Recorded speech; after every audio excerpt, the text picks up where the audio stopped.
Casa Verde Chill.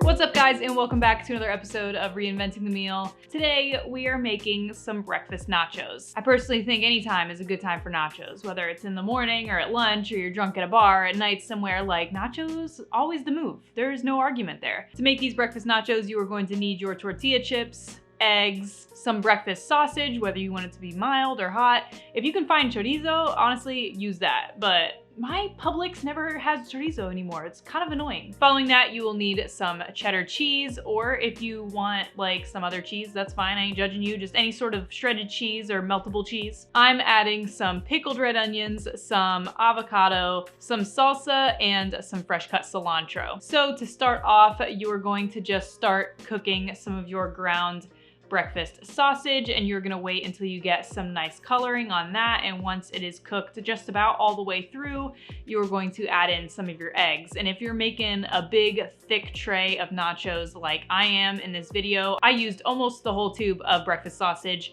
as well as 6 eggs. You are going to cook those eggs with the sausage until they are a soft scramble, just because we're gonna put these in the oven and we don't want them to become too rubbery. So a soft scramble is perfect because they'll finish cooking the rest of the way in the oven. Go ahead and season with your salt and pepper to taste and set that aside. Get an oven tray lined with tin foil and go ahead and put a nice generous layer of your chips, but don't layer them too hard, because if you layer too many chips with nachos, then you just have too many naked chips underneath. Like, my biggest pet peeve is going to a restaurant and they give you this fat mountain of nachos and then you eat all the good stuff on top and then you just got like naked plain chips underneath. That fucking sucks. Trust me, just do a thin layer, or if you want to repeat layers, you can do that too, but just make sure every chip is getting something on it. So like I said, lay down your chips in an even layer, add on your egg and sausage mixture, and add a very generous amount of your shredded cheese. Go ahead and stick it in the oven. I would say like 10 minutes at 350 degrees, or really just keep an eye on it until it's nice and gooey and melty on top. While that is in the oven, go ahead and cut up your cilantro, and following that, go ahead and cut up your avocado.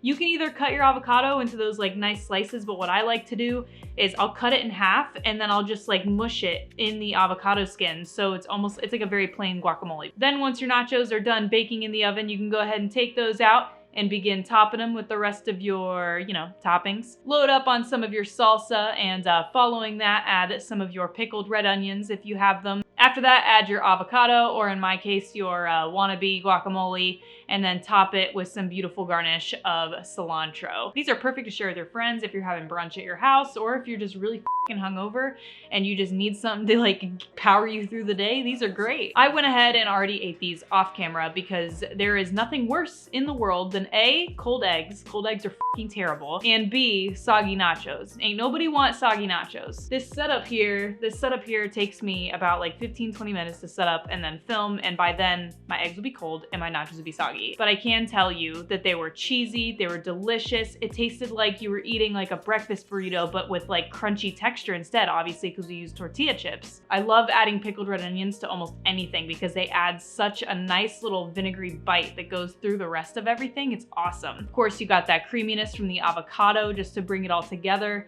If you really wanted to go above and beyond, you could add some sour cream to this, but like if you have like some like guacamole or avocado on there, you almost don't need it because it gives you that creamy characteristic already. But there you have it, guys. Those are your breakfast nachos. As always, thank you so much for watching, and I will see you in the next one.